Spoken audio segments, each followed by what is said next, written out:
എല്ലാവർക്കും സ്വാഗതം.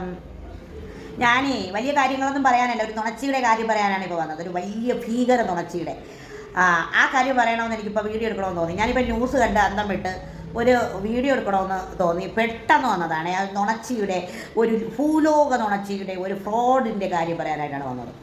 ഈ നുണ പറയുന്ന അല്ലെങ്കിൽ തൻ്റെ ഇടം കാണിക്കുന്ന അഹങ്കാരികളായ മനുഷ്യന്മാരെ ഇവിടെ പന പോലെയാണ് വളർത്തുന്നതെന്നാണ് എനിക്ക് തോന്നുന്നത് കേട്ടോ.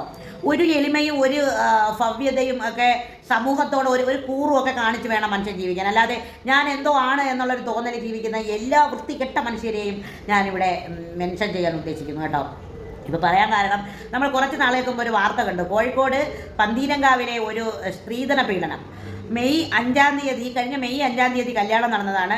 2-3 ദിവസം കഴിഞ്ഞ് വീട്ടുകാർ വന്ന് മറുവീട് അല്ലെങ്കിൽ ഇങ്ങനെ അടുക്കള കാണൽ ചടങ്ങ് അതിന് വന്നപ്പോൾ ഈ പെൺകുട്ടിയുടെ അടിച്ച് ശരീരത്ത് മൊത്തം പാടുകളാണ്. അങ്ങനെ മകളെ കൂട്ടിക്കൊണ്ട് പോയി എന്ന് പറഞ്ഞ് അച്ഛനും അമ്മയും ഈ മോളും എല്ലാ ചാനലിലും നിന്ന് ഘോരം ഓരോന്ന് പറഞ്ഞതാണ്. അപ്പോൾ ആദ്യം ഞാൻ തന്നെ ഒരു വീഡിയോ ചെയ്തിരുന്നു. ഈ പെൺകുട്ടികളെ സ്ത്രീധനം കൊടുത്ത് എന്തിനാണ് ഇങ്ങനെ വീട്ടുകാരെ ഇല്ലാതാക്കുന്നത്, എന്തിനാണ് ഇവരിങ്ങനെ ചെയ്യുന്നത് എന്നൊക്കെ പറഞ്ഞ് ഞാൻ തന്നെ ഒരു വീഡിയോ ചെയ്തിരുന്നു. പിറ്റേ ദിവസം ഞാൻ 24-ലോ അല്ലെങ്കിൽ മാതൃഭൂമി ന്യൂസിലോ എവിടെയോ ഇവരുടെ ഒരു ഇൻ്റർവ്യൂ ഉണ്ടോ, അതിൽ പറയുന്നത് എൻ്റെ മകളെ നിർബന്ധിച്ച് ഡ്രിങ്ക്സ് കഴിപ്പിച്ചു, അവൻ്റെ കൂട്ടുകാരൻ ഡ്രിങ്ക്സ് കഴിപ്പിച്ചു. അവളങ്ങനെ കഴിക്കുകയൊന്നുമില്ലായിരുന്നു, അവളെ ഡ്രിങ്ക്സ് കഴിപ്പിച്ചു, ഇവൻ നിർബന്ധിച്ചാണ് കഴിപ്പിച്ചത്, ഫോട്ടോയും എടുപ്പിച്ചു എന്നൊക്കെ പറഞ്ഞ വാർത്ത അവർ പറയുന്നത് കേട്ടപ്പോൾ സത്യമായിട്ടും എനിക്ക് തോന്നി ഇത് കള്ളമാണെന്ന്. അങ്ങനെ ഞാൻ എൻ്റെ ചേച്ചി എടുത്തപ്പോൾ ചേച്ചി പറഞ്ഞു, എന്നാലും ഈ കുട്ടികളെയൊക്കെ ഇങ്ങനെ ചെയ്യുന്നല്ലോ എന്നൊക്കെ അവൾ പറഞ്ഞപ്പോൾ ഞാൻ പറഞ്ഞു, അവളെ ഞാൻ ബാച്ചി എന്നാണ് വിളിക്കുന്നത്. ബാച്ചി, ഇത് കള്ളമാണ്, തീർച്ചയായിട്ടും ഇത് കള്ളത്തരമാണ്, ഇവർ പറയുന്നതിൽ കള്ളമുണ്ട്, ഈ പെൺകുട്ടി പറയുന്നതിൽ കള്ളമുണ്ട് എന്ന് ഞാൻ പറഞ്ഞു. അപ്പോൾ അവൾ പറഞ്ഞു, അങ്ങനെ പറയുമ്പോൾ നമുക്ക് തോന്നുന്നു എന്ന് അവളും പറഞ്ഞു. അങ്ങനെ ഞാനിങ്ങനെ പലരുടെയും കാര്യങ്ങളിങ്ങനെ പറഞ്ഞിട്ട് പിറ്റേ ദിവസം ഇവരുടെ ഒരു നീണ്ട ഇൻ്റർവ്യൂ പെണ്ണിൻ്റെ, എനിക്ക് സത്യം പറഞ്ഞാൽ അങ്ങേയറ്റ വെറുക്കപ്പെട്ടൊരു വസ്തുവായിട്ട് ഈ പെൺകുട്ടിയെ തോന്നുന്നു കേട്ടോ. ഈ കുട്ടി ഇൻ്റർവ്യൂ കൊടുക്കുകയാണ്.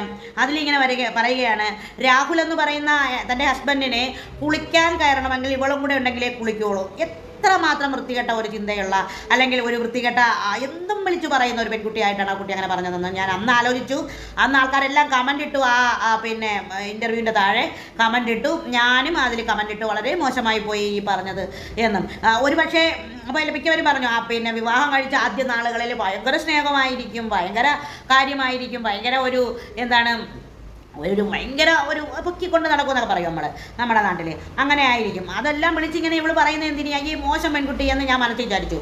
അപ്പോൾ ഈ പയ്യൻ്റെ പെങ്ങൾ പറഞ്ഞിരുന്നു, ഡ്രസ്സ് എടുക്കാൻ പോയപ്പോൾ കൂടെ വന്ന് താമസിച്ചു, ആരും അങ്ങനെ താമസിക്കരുത്. ഈ പെൺകുട്ടി അപ്പോഴൊക്കെ എനിക്ക് സംശയം തോന്നി. തീർച്ചയായിട്ടും ഇപ്പം എനിക്ക് പറയാനുള്ളത്, ഈ വൃത്തികെട്ട നുണ പറഞ്ഞ ഈ സ്ത്രീയെ, ഈ പെൺകുട്ടിയെ, ഈ പ്രസവിച്ച സമയത്തിന് ഈ അമ്മയ്ക്കും അവളെ സൃഷ്ടിച്ച സമയത്തിന് ഈ അച്ഛനും വേറെ എന്തെങ്കിലും പണി ചെയ്തുകൂടായിരുന്നു. എനിക്ക് മോശമായിട്ട് തന്നെ എനിക്ക് ആ കുട്ടിയെ പറയാൻ തോന്നുന്നു കേട്ടോ. കാരണം ഒരുപാട് പെൺകുട്ടികൾ ഇങ്ങനെ സ്ത്രീധന പീഡനം മൂലം ഭർത്തൃ വീട്ടുകളിൽ അനുഭവിക്കുന്നുണ്ട്. അതുപോലെ ഒരുപാട് ആൺകുട്ടികൾ അല്ലെങ്കിൽ ഭർത്താക്കന്മാർ സ്ത്രീകളുടെ ഇതുപോലുള്ള നുണപ്രചരണം മൂലം കഷ്ടത അനുഭവിക്കുന്നുണ്ട്.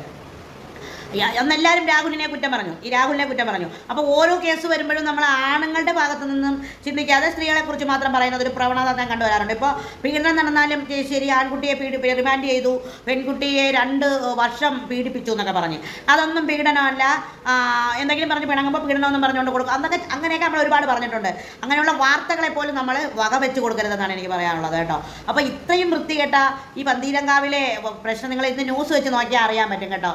വളരെ മോശമായിപ്പോയി ആ പെൺകുട്ടിയുടെ അന്നത്തെ വാദം, അവളുടെ ആർഗ്യുമെൻറ്റ്സ് എന്ന് വെച്ചാൽ അവൾ ഇല്ലാത്തതാണ് ഉണ്ടാക്കി പറഞ്ഞതെന്ന് ഇങ്ങനെയും നുണ പറയുമോ പെൺപിള്ളേർ എന്ന് തോന്നുന്ന തരത്തിലുള്ള നുണ പറച്ചിലായിരുന്നു ആ പെണ്ണ് പറഞ്ഞു. ഇന്നിരുന്ന് കരയുന്നത് കേട്ടാലുണ്ടല്ലോ, സത്യം പറഞ്ഞാൽ ഒരൊറ്റ അടി അടിച്ച് അവൾ എഴുന്നേക്കരുതെന്ന് തോന്നുന്നു. അത്രയും ദേഷ്യം എനിക്ക് തോന്നി കേട്ടോ. പിന്നെ പറയാനുള്ളത്, ചില മനുഷ്യരുണ്ട് ഭയങ്കര അഹങ്കാരമായിരിക്കും, എളിമപ്പെടാനേ തോന്നൂല. നമ്മളെന്ത് ചെയ്യും, നമ്മളവരെയൊക്കെ വിചാരിക്കുന്നതാണ് പാവമല്ലേ എന്ന് വിചാരിക്കും കേട്ടോ. അപ്പോൾ പലരും പറയാറുണ്ട്, ഞാൻ എൻ്റെ ജീവിതമാണ് ജീവിക്കുന്നത്, ഞാൻ എൻ്റെ ജീവിതത്തിനനുസരിച്ചിട്ടേ ജീവിക്കുകയുള്ളൂ എന്നൊക്കെ പറയും. ഞാനപ്പോഴും അവരോടും പറയുന്നത്, നിസ്സഹായരായ മനുഷ്യരാണ് നമ്മളല്ല, നമുക്ക് ഒന്നിനും പറ്റാത്ത നിസ്സഹായരായ മനുഷ്യരാണ് നമ്മൾ. അപ്പോൾ നമ്മൾ എന്താണ് ചെയ്യേണ്ടത്, നമ്മൾ ഇതേപോലെ ഈ അഹങ്കാരം പറയുന്നതൊന്ന് കുറയ്ക്കണം.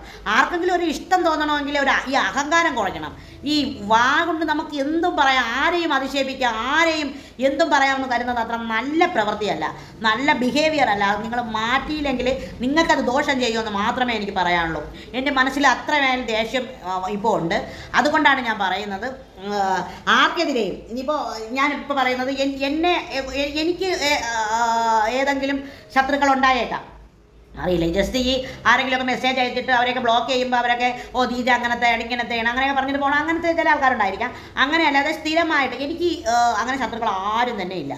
പിന്നെ എനിക്ക് ഇഷ്ടമല്ലാത്ത പിന്നെ കുടുംബ ബന്ധങ്ങളെ ഇല്ലാതാക്കി കളഞ്ഞ ചില കാര്യങ്ങൾ പറഞ്ഞ ആൾക്കാരോട് എനിക്കൊരു എന്താണ് ഇനി അവരോട് ഒത്തുപോകരുതെന്നൊരു ആഗ്രഹമുണ്ട്.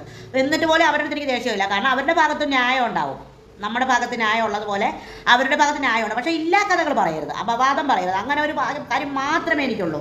അല്ലാതെ ഞാൻ നല്ലതാണ്, ഞാൻ പെർഫെക്റ്റ് ആണെന്നൊന്നും ഞാൻ പറയില്ല. പക്ഷേ ഞാൻ ആരുടെയും ഇല്ലാ കഥ പറയില്ല, ആരുടെയും മേൽ കുതിര കയറത്തില്ല, ആരുടെയും മേൽ ഇല്ലാത്തത് ഇതുപോലെ പറയത്തില്ല. അഹങ്കാരം പാടില്ല. മനുഷ്യന് നിസ്സഹായരാണ് മനുഷ്യർ, അഹങ്കാരം പാടില്ല.